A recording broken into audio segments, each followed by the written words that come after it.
If you were born between 1960 and 1964, you are inside the most important financial decision window of your entire retirement. Right now, in 2026, your full retirement age is officially 67. Not 65, not 66, 67, and that number is locked in permanently by federal law. This is the final step in a 42-year phase-in that Congress put into motion back in 1983. For everyone born in 1960 or later, the finish line for your full benefit has moved. And if you are not clear on exactly what that means for your monthly check, it could cost you hundreds of dollars every single month for the rest of your life. Let me put real numbers on this immediately. If you file for Social Security at age 62, when your full retirement age is 67, federal law permanently reduces your monthly check to just 70% of your full amount. That is a 30% permanent cut that never goes away. On the other side, if you wait past 67 all the way to age 70, the government adds what are called delayed retirement credits, 8% for every full year you wait. That grows your monthly check to 124% of your full benefit. Both of those figures come directly from the official Social Security Administration benefit planner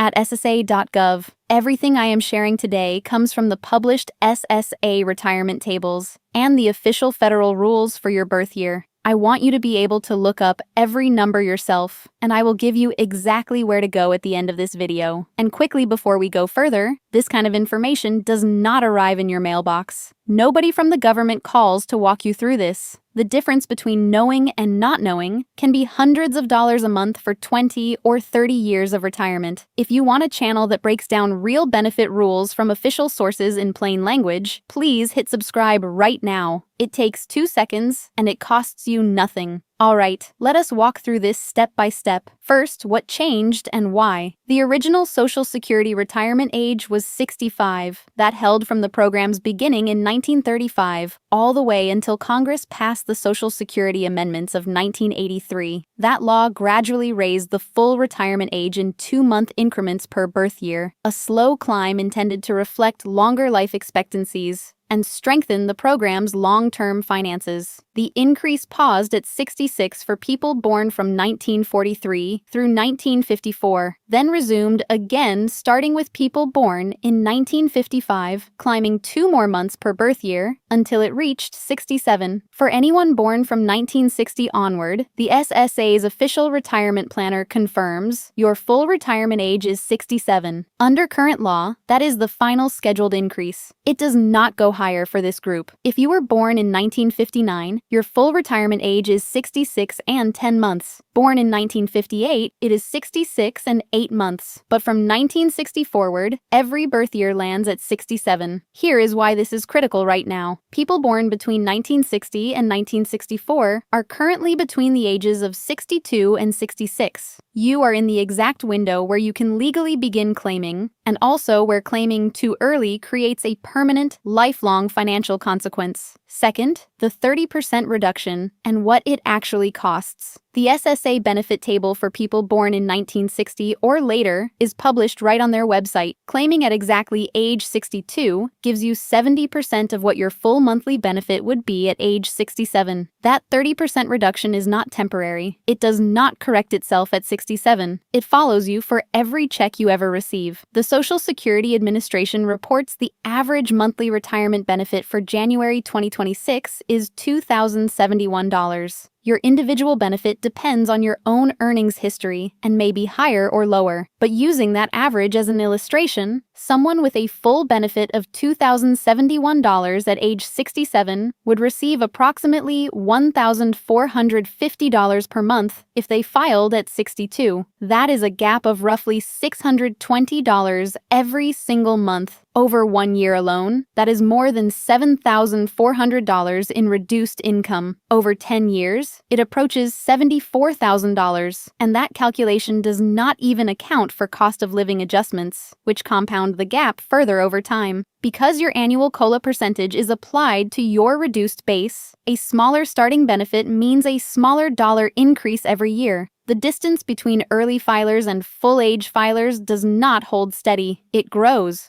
Third, the 24% bonus for waiting to age 70. The SSA Delayed Retirement Planner for people born in 1960 or later confirms this directly. If you begin your retirement benefits at age 70, you receive 124% of your full monthly benefit amount because you delayed for 36 months past your full retirement age of 67. 3 years past 67 at 8% per year equals 24% added to your full amount, guaranteed, indexed to inflation, backed by the federal government. Using the same average as before, someone with a $2,071 full monthly benefit would receive approximately $2,568 per month at 70. That is close to $500 more per month, every month, for life. The SSA also states this clearly. Once you reach age 70, no additional credits accumulate. There is no benefit to waiting past your 71st birthday. If delaying is the right choice for you, age 70 is the finish line. One thing many married couples overlook here: your Social Security benefit becomes your surviving spouse's benefit when you pass. If you are the higher earner in your household, claiming early does not just affect your own income. It permanently reduces the financial security of the person who may outlive you by many years. Fourth, the break-even math, simplified. The question I hear most often is, but if I claim at 62, I collect 5 more years of checks before the person who waited gets anything. Is that not worth it? Maybe. It depends on how long you live. The break-even is the age at which the larger monthly check from waiting finally overtakes the total cumulative dollars from those smaller early checks. For someone comparing claiming at 62 versus 67, that break-even falls at approximately age 78 to 79. If you live past 79, waiting to 67 produces more total lifetime dollars. If you do not reach that age, the early filer came out ahead. For 67 versus 70, the break-even falls around age 82 to 83. Federal law does not make this call for you. Your health, your family longevity history, and your current financial need are the factors that only you can weigh. But knowing these break-even ages means you are making a decision based on actual math instead of guesswork. Fifth, if you are still working, you need to know about the earnings test. If you claim Social Security before your full retirement age and you are still earning wages, the SSA applies an earnings test. In 2026, if you are under full retirement age and your wages exceed $24,480 for the year, the SSA withholds $1 of benefit for every $2 you earn above that threshold. This is different from the permanent early filing reduction. Once you reach your full retirement age, the SSA recalculates and restores credit for the withheld months, but you will not see that money right away. And one more option to know: if you have already filed for Social Security and you are having second thoughts, there is a limited window to undo it. Within 12 months of your original filing date, you can submit Form SSA 521, the request to withdraw application. You would have to repay all benefits received, but it resets the clock as if you never filed. Strict timing rules apply, so do not wait if this situation applies to you. Here are your 3 steps for today. Step 1. Go to ssa.gov/myaccount. Log in or create your personal My Social Security account. Find your benefit statement and look at your estimated monthly amount at age 62, at 67, and at 70. Write those 3 numbers down. That is your personal decision landscape. Step 2. Know your break-even ages. Compare claiming at 62 versus 67 and understand the break-even falls around age 78 to 79. For 67 versus 70, it falls around 82 to 83. Weigh those numbers against your health and your household situation honestly. Step 3. Before you file anything, verify your specific situation directly with the Social Security Administration. You can reach them at 1-800-772-1213